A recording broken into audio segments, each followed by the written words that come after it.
Well, I'm Michel Adam, president of Fashion TV and F Films, and Michel Adam Films, and some other companies. and I decided to make this film, which was on my mind for quite a time. And it's a film about Jewish people, like my mother, who escaped the Holocaust with the help of a Chinese consul called Dr. Ho, who was in Vienna issuing exit visas for the Jews who were caught by the Anschluss and the closing of the borders of Austria, Germany. But the most important message which we have, and I thought was to focus, is that if you try to survive, if you fight it, you don't walk to the gas chambers, but you walk across the border, run across the border, kill some of the Nazis on the way, you can survive. And this is the main message, is the defiance and being a partisan in your life, as well as in the view and in opposition to anti-Semitism or racism or other such pleasant activities and forces in politics, you can win. And if you don't fight it, for sure you're not going to win. So that's the story here. How much of that is what had been told by your family? Well, many parts of it, such as training for fighting, like we show the kids being trained to fight and Fanya being taught to fight. So that was the first, that was happening in the 30s. My family was, my uncles and my mother were telling me how already they were getting prepared to, because on the way home, they were leaving the school, they would have, some rowdy students or hooligans and then green shirts waiting for them to beat them up. And through their good abilities to fight, they beat them up. And that was number one. And so what you see, the Nazis getting hit over the head, was not just a story, but they really were defiant, even in 1935, 37. Yeah. The Dr. Ho's activity, pretty much what we heard, except that, of course, we never saw him fight in his own, because he took on a position of confusion. But the rest of the story, of course, Mr. Bruce, who's, we don't know whether he existed, but we put it as a more East meets West and love meets power, like you see right here in the clip. We put it together that it's not only, that love also exists during war and survival. A lot of children were born during the war because people they know it's a difficult times ahead, and they would like to have children to, some way to survive, And how was it for you in the process of writing the script with Anthony? How was the process and how did you decide? Well, first Victoria and me wrote the script and the story, and the comic photo, scene by scene. We had made some, drawings with photo illustrations, and from there we actually we had another director, but we had some misunderstanding with him. And the week before, he thought he could blackmail us, but the week before we started filming, he quit, or he resigned, hoping that I would accept his way. And I called Tony, who didn't hear nothing about the film because he was on holiday, but he said, I will help you, I will do it, I will take the challenge, which usually no director would attempt to do. And he came. A week later we started the filming on schedule, and Tony was changing the script on a daily basis for the next day, I mean, he had an overall idea what he was going to do, I think. and he built the characters. And but day by day, you know, he saw what he was filming, so he knew how to adjust, you know, the character, what they say, what they do, and to keep the schedule of the filming and the budget of the filming, which was very important for me. I didn't want to have a story like so many newcomers. They get hurt by a big budget and time delays and quality problems. We were able to do what we know how to do, is to do things on time and in budget.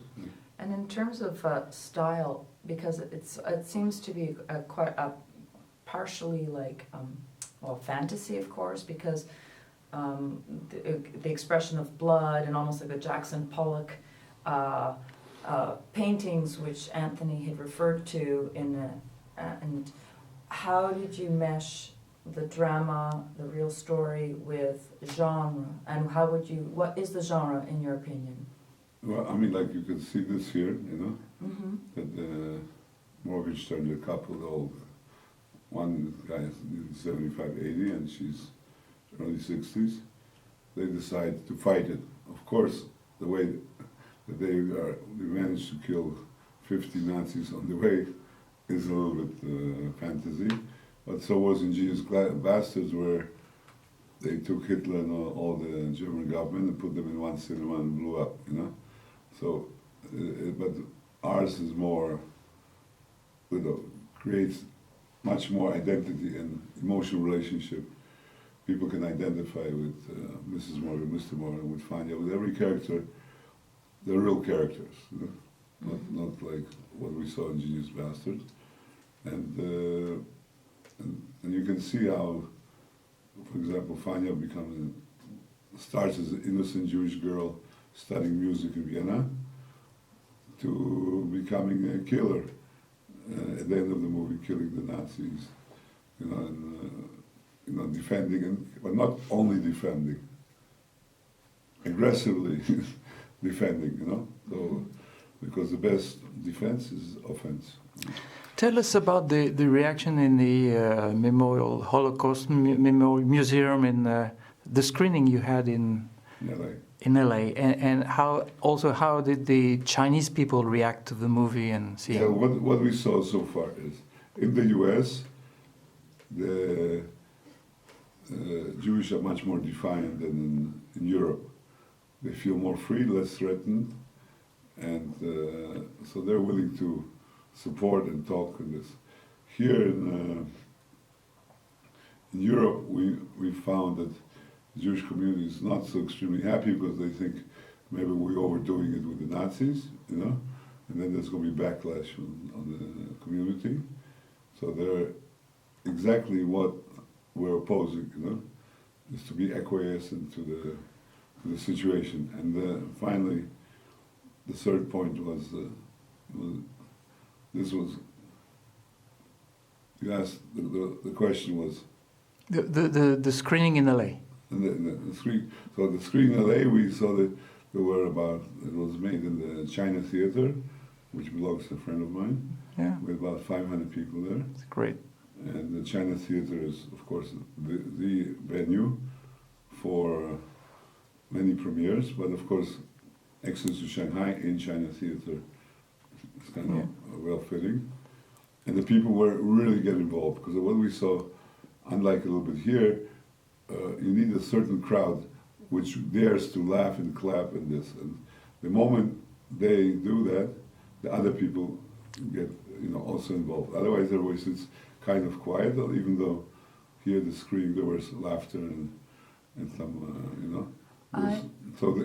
And the Holocaust Museum was one of the directors who was there, the Holocaust Museum in Washington, and he really liked it. He gave an interview about how he liked it. But also the Taiwanese, which were invited here, we got through the Jewish Museum from Vienna, because they were given the video about Dr. Ho in Washington, because they are Viennese, and they start speaking. Oh, I know somebody who made a film about Dr. Ho, and that's how we got together with the Taiwanese government here, and we met a lot of producer directors also to not only to distribute the film in the region, but also to produce a second sequence, as this sequence ends with them leaving Nazi Empire, which was at that time at the Hungarian border. And also, next sequence would be them arriving in China, and then finishing with them leaving China prior to Mao Zedong, 1949, for some to Taiwan, some to Hong Kong, some to Palestine, some to other parts of the world. Can you reveal the title as an exclusivity to filmfestivals.com, the title of your sequel? Well, we're thinking Exodus from Shanghai. Right. What happened with your mom? Did she end up? She went to Shanghai, and in 1942, 43, like this, 44, they left Shanghai, went to Palestine, where she met her brothers, who were already there, and she met my father also in 44, 45. Because my brother was born in 46, I assume. Fashion TV, in a few figures, can you tell us? Fashion TV is in about 500 million homes. Subscribers, or the indirect subscribers. We have about 100 million paying subscribers, which is quite a substantial number. And 400 million is free to air, or like in India, it's basically, we build it on free to air. So over there we have by itself 200 million, 300 million people. Wow. In China, similar. And other places. We have on the new media, we have on Facebook, we have 4 million active likes, because Facebook has changed its policy from not likes, historical likes, but those likes have to be active. So if we release a video or some type of message, we have reach of 1.5 to 2 million people each posting, and we do 10 postings a day. So very substantial, I would say. And Google Plus similar. And we have Instagram and Twitter, which are, So, Adam, do you prefer your fashion TV hat or your film producer hat at this moment of your life? I see we are a media company, and, don't distinguish. We produce one as well as the other, and I don't think there's a big differentiation. We, of course, devote much more resources to the content which we produce on TV, and it will be like 1 to 20, the relationship. But of course, we believe that there's a real build-up of business, and we launched the BOD site, which includes films, short films, long films, and we are putting our whole library into history of Versace, history of Victoria's Secret, like this 20 years library, which is composed of some 20,000 hours of content, which is quite a big library. You don't have any censorship issues in some of the territories with your TV? Yes, we have everywhere censorship issues. Yeah. But we know how to handle it. We have special computer analysis programs, and we know which clips we can play where.